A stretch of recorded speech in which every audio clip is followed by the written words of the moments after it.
Operation அப்படிங்கிறது சரியான முறை.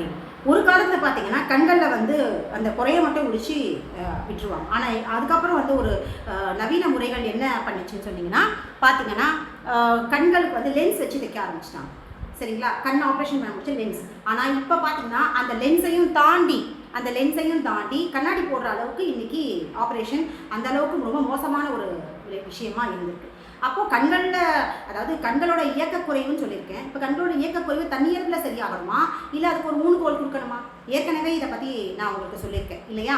அப்போது கண்கள் சரியாகணும்னா அதோட இயக்கம் வந்து தன்னியல்பில் தானாகவே சரிப்படுத்துறதுக்கான வாய்ப்பை நம்ம கொடுக்கணும். அதை கொடுக்காம ஆப்ரேஷனோ கண்ணாடியோ போகும்போது என்ன ஆகும் அப்படின்னு பார்த்தீங்கன்னா, அது ஒரு அது தன்னுடைய இயக்கத்தை தளர்த்துக்கிட்டு அது சோம்பேறித்தனமாக மாறும்பொழுது கொஞ்சம் கொஞ்சமாக இன்னொன்று டிபெண்ட் பண்ணி, அதாவது இப்போ நம்மளே இருக்கிறோம், நம்ம தனியாக வேலை செய்கிற காலங்களில் நம்மளால் வேலை செய்ய முடியும்.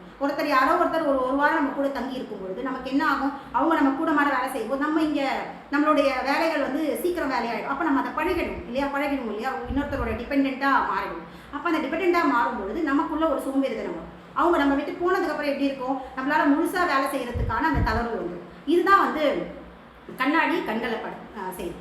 கண்கள் தானா இயங்குற கண்களில் சில டிஸ்டர்பன்ஸ் எப்போவுமே வரதான் செய்யும். உடம்புனாலே ஒரு சில டிஸ்டர்பன்ஸ் எப்போவுமே வரும். அப்போ வர டிஸ்டர்பன்ஸ்க்கு வந்து கண்ணாடியை போட்டு நம்ம வந்து அதுக்கு ஒரு சப்போர்ட்டை கொடுக்கும்போது அது என்ன ஆகுதுன்னா மொத்தமாக வந்து கண்ணாடியே டிபெண்ட் பண்ணுற மாதிரி ஆயிடுது. இப்போ கண்ணாடியை மொத்தமாக டிபெண்ட் பண்ணுறது அப்படின்பொழுது என்ன ஆகுதுன்னா கண் வந்து படிப்படியாக அதோட பவரை வந்து தன்னியல்பில் இயங்குற தன்னுடைய பவரை வந்து கொஞ்சம் கொஞ்சமாக குறைச்சிக்குது. அப்போ குறைஞ்சி கண் என்ன ஆகுது, முழுமையாக ஒரு கட்டத்தில் வரும்போது முழுமையாக அதோட இயக்க குறைவுக்கு போயிடுது ஒரு சில வருஷங்களில். அப்புறம் கண்ணாடியோட பவர் கொஞ்சம் கொஞ்சமாக இயங்கி லைஃப் லாங் கண்ணாடி போடுற மாதிரி ஆகிடும்.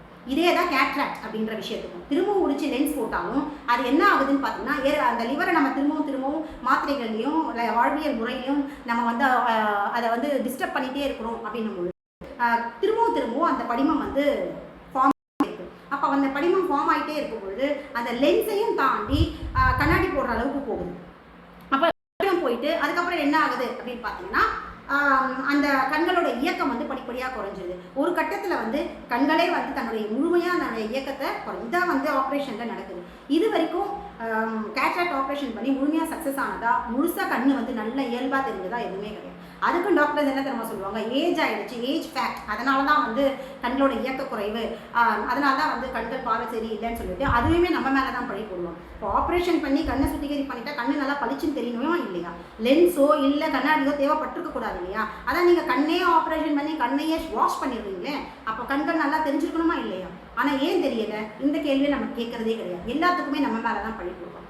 நம்ம இங்கே செய்ய வேண்டியது என்ன அப்படின்னு பார்த்தீங்கன்னா, நம்ம கண்ணுடைய என்ன உறுப்பு, அதுக்கான உறுப்பு என்ன, உள்ளுறுப்பு என்ன, அதுக்கு நம்ம பலம் கொடுக்கணும். அதுக்கு அக்குபஞ்சர் மாதிரியான சிகிச்சை எடுக்கும்போது அங்கே பலமாகும்போது கண்கள் தன் இயல்புல சரியாகும்.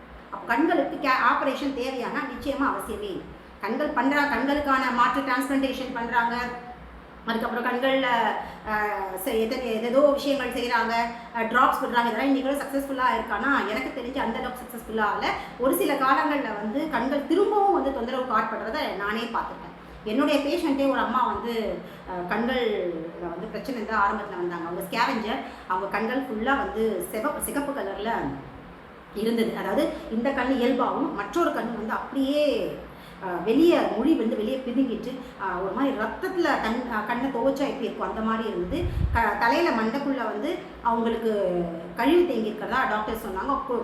சீக்கிரமாக ஆப்ரேஷன் பண்ணலைன்னா அவங்க வந்து கூடிய சீக்கிரத்தில் வந்து இறந்து போகிற அளவுக்கோ இல்லை வேறு மாதிரியாக ஏதாவது தொந்தரவு வர்றதுக்கான வாய்ப்பு இருக்குது அப்படிங்கிற மாதிரி டாக்டர் சொல்லியிருக்காங்க. ஆனால் அந்த அம்மா வந்து எங்கிட்ட ட்ரீட்மெண்ட் வந்ததுக்கப்புறம் கிட்டத்தட்ட 1 வருஷம் ஆச்சு. 6 மாதத்துலேயே அவங்களுடைய கண்கள் வந்து அந்த படிப்படியாக அந்த சிவப்பாக இருக்கிற தன்மை வந்து குறைஞ்சி இன்றைக்கி வந்து அவங்க இயல்பாக இருந்துகிட்ருக்காங்க. அவங்க கண்கள் வந்து நார்மலாக ஆகிட்டுருக்கு.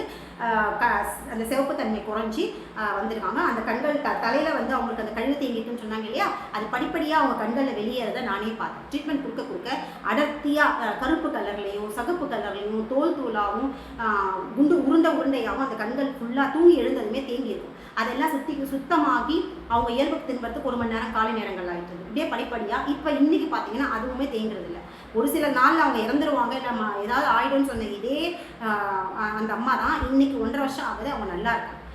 ஆரோக்கியமாக இருக்காங்க, கண்களும் இயல்புக்கு தெரிஞ்சிருச்சு. இதை பார்த்தோன்னே மற்றவங்களுக்குலாம் ஒரே ஆச்சரியம். சிவந்திருந்த கண்கள் வெறும் அக்குபஞ்சர் ட்ரீட்மெண்ட்டில் ஒரு நீடலில் அவங்க கண் இயல்பாக இருக்குது, மருந்து மாத்திரை எதுவுமே இல்லாமன்றதை எல்லாருமே ஆச்சரியமாக நீங்கள் பார்த்துருக்காங்க. அந்த அம்மாவும் இது வரைக்கும் இந்த ட்ரீட்மெண்ட்டை தான் தொடர்ச்சியாக எடுத்துக்கிட்டு இருக்காங்க. சரி, இவங்களுக்கு ஏன் இந்த மாதிரி ஆச்சு அப்படின்னு பார்த்தீங்கன்னா, இவங்க பெரும்பாலும் வசதி வாய்ப்பு ரொம்ப கம்மியாக இருக்கிறதுனால டாக்டர்ஸ் கிட்ட போயிட்டு பார்க்க முடியல அப்படின்றதுனால சில நேரங்களில் மெடிக்கல் ஷாப்பில் போய் மருந்து வாங்கி சாப்பிட்றாங்க.